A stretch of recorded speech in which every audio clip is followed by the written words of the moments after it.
and welcome to the Freak Show. It's Free Advice Friday, your favorite time of the week, and today we are asking Dr. Murphy, the man with all the knowledge, Mr. Know-It-All, well, Dr. Know-It-All, all of your questions. And you wonder why we call it the Freak Show. And we call it the Freak Show. Well, you got to add a little freak show to it, because that's what you guys love, I think, right?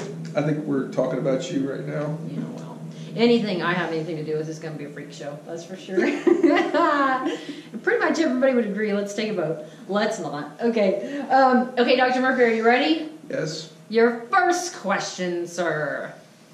What do you think about green tea, and does it help to boost your metabolism? I like green tea, and no, it does not. Oh, darn it. But it's good to drink. Yes. Is it good to drink for when you're sick or anything else, or is it just in general it's a good thing to drink? It's not a good thing to drink, it's just tea. It is what it is. It's tea. Okay. So just like you drink any other tea. It Yes. being green has nothing to do with it. No. Put some food coloring in it, make it red tea. Okay. It's tea. On the other side, it does have tannic acid in it. Oh, so it is All different. teas have tannic acid, and tannic acid has, in some reports, been shown to clear cholesterol from the bloodstream. Really? Yes. Well, that's cool. So I don't know if Whether it's hot or cold, if it's got tannic doesn't in matter. it? Doesn't matter. Can tannic, I have read before, now this could be wrong, I don't know. You can't always trust where I read things from. I've heard if you add things to tea like honey or milk or anything else that it could take away from some of the health benefits of tea. Is that That's true? probably true. That's probably true. Some of the acid changes and different... changes the acid to a base and neutralizes Well, look at it. that. I had something. I had a good nugget of information to add to this conversation. There's a first. That is a first, I think. So yeah, actually, I watched. It's called Chef's Table on Netflix, and there's a guy on there who's he's the tea guy, and I think it was in Japan anyway. He talked about how you should drink it. The more natural you can drink it, the better it is for you. So I would agree with that. cool. Well, there we go. Straight up tea, no sugar. Straight up.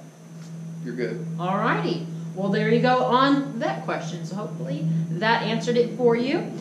Your second question, Dr. Murphy. What is a fever blister and how does it work? And then the last part of that is how do you get rid of one?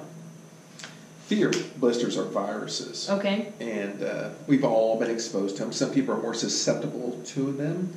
So we've all been exposed to a virus. It's a herpes virus, not to be confused with sexually transmitted herpes, although you can... You call them herpes? Herpes. Herpes. Herpes. But you can get both kinds on a fever blister, but everybody's been exposed to them, but not everybody gets them.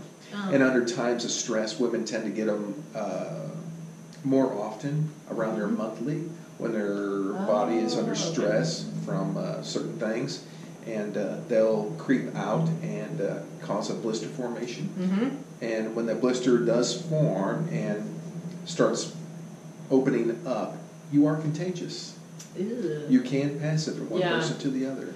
So don't go kissing somebody with a fever blister? Well, I've never had one, and I know I've been exposed to them, so I don't get them. But some people are really susceptible to them. Some people are not. It's kind of like warts, the same thing. I mean, some people get warts, some people don't. Yeah. I don't. You do. Mm-hmm. Yeah.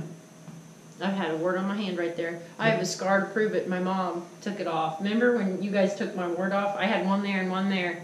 Those are the only two I think I've ever had. Your feet. Oh, I did have plantar warts. If you've ever had plantar warts, they are not fun. They're very painful. Yes. Yeah, so I guess they do. Yep. Weird. But I've never had a fever blister. I have friends that get them all the time. Yep. So, all right. So, what do you do to get rid of them? Medications, Valtrex, Cyclovir. I mean, the cheap generic drugs work just as fine. Yeah. I had this nurse one time, and she was a nurse up in Joplin, Missouri. Mm-hmm. I thought she was a little bit nutty, but she was actually kind of sharp. Mm-hmm. And she told me about this crazy thing she would do. Would put starting fluid on a Q-tip and dab it. Yes, starting fluid. that you use to start your car Uh-huh. on a Q-tip, and then when that blister is about ready to form, dab it on there. Really? And I think there's some scientific evidence to that. Whoa. Now We'll have to look into that. don't go spraying starting fluid on it. Put it on a Q-tip and Yeah. dab it on her. And I think it's the drying action, and it's very lethal to a virus that it just dries it out instantaneously. I think it works really good. So do you recommend people do that, or No. probably not? No, I So don't don't recommend go it. doing that, I but don't. he's heard of it. I've heard of it, and I think there's Okay. a lot of truth to that. Cool. Learn something new every day? I don't recommend it, though. Okay, so that helps us with what it is and how it works and what to do to get rid of it. Yeah, but it's just a virus, and it's in all of our bodies. It's in my body, but I'm a carrier, which means I don't get the disease, but I see. I can pass it to somebody. Okay. We all are. Okay. Everybody in the United States is. Alrighty.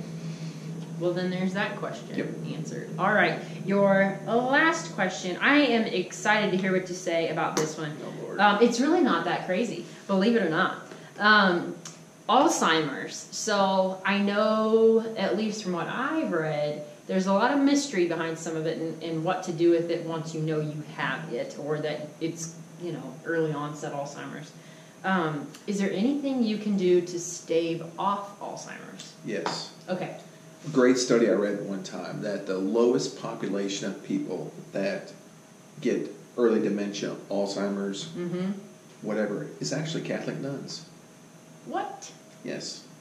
They read all the time. Oh, they're always learning.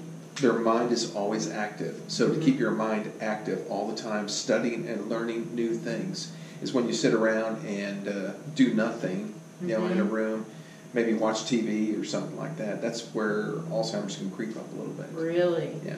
But as long as your mind's active, doing calculations, you're forming new pathways, new connections. Yes. So your mind is in a constant state of growth your whole life. But they did a study on Catholic nuns, and almost none of them ever have Alzheimer's. Wow, that's incredible. Yeah, I thought that was pretty cool. Actually, and they read the Bible all the time. Yeah.